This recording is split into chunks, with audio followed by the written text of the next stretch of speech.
Micro കമ്പനീന്റെ revenue എവിടെങ്കിലും പറഞ്ഞിട്ടുണ്ടോ? Or do you guys say that? ഞങ്ങൾ ഇപ്പോ പബ്ലിക്കലി പറയുന്നില്ല, കാരണം പറഞ്ഞതുകൊണ്ട് വലിയ ബെനിഫിറ്റ് ഒന്നുമില്ല. Okay. Like if you are benefit ഉണ്ട്, അത് ഞാൻ പറഞ്ഞുതരാം. You are going to inspire a whole generation of entrepreneurs that you can sit at the comfort of your home, build it for the world.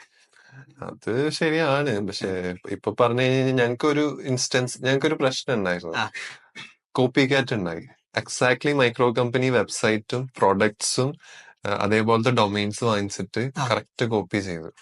അപ്പൊ അത് kind of one incident happen now, another incident happen just after മറ്റേ ആ blog എഴുതിയതിനു ശേഷം, boot strapping in the pursuit of freedom. അതായതിനു ശേഷം like exact copy.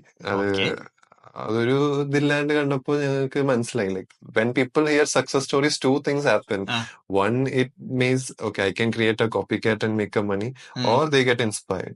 അപ്പൊ ഇപ്പൊ ഞങ്ങൾക്ക് if anybody comes to us saying they need help on their product journey, we are always willing to help. അത് we support people as a community. Right.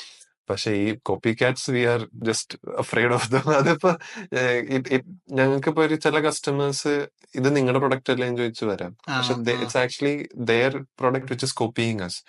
അപ്പൊ അത് ഞങ്ങൾക്ക് അത്ര ഹാപ്പി സിറ്റുവേഷൻ അല്ല. പക്ഷെ അതൊരു വർക്കിംഗ് പ്രൊഡക്റ്റ് ആയിരിക്കുമല്ലേ, just siphoning money of you അല്ലേ? സൈഫണിങ് മണി ഓഫ്, അതായത് ലിറ്ററലി വളരെ ഫ്യൂ ആണ്. രണ്ട് കസ്റ്റമേഴ്സ് ഇങ്ങോട്ട് ഇമെയിൽ അയച്ച് saying they were talking to us about billing issues, but those issues were related to that product. Because of this copycat പ്രശ്നം, they thought we were the actual product makers.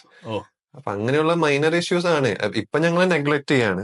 They exist but we don't care, let them do. കാരണം എനിക്ക് തോന്നുന്നു I also feel the same. നമ്മളിത് mind ചെയ്യാൻ പോയി കഴിഞ്ഞാൽ will just be afraid to bring out a lot of things outside to the outside world. അതുകൊണ്ട് ഇപ്പൊ we have a product that's functioning. അത് എന്തായാലും product is public, they can look into it, see how it works. പക്ഷേ MRR അങ്ങനെ reveal ചെയ്ത സമയത്ത് അങ്ങനൊരു incident വന്നപ്പോ പിന്നെ അത് പറഞ്ഞിട്ട് വലിയ കാര്യമില്ലെന്ന് തോന്നുന്നു. Right. But you are inspiring, definitely inspiring. You can sit at the comfort of your home and build it എവിടെ ഇരുന്നാലും, be it in Kochi or be it a remote village somewhere else. Internet കണക്ഷനും നല്ലൊരു അത്യാവശ്യം functioning ഒരു laptop ഉണ്ടെങ്കിൽ you can actually build a global company. And thank you to Reliance. That definitely is Jio, it changed the game. Actually for India, Jio definitely changed the game.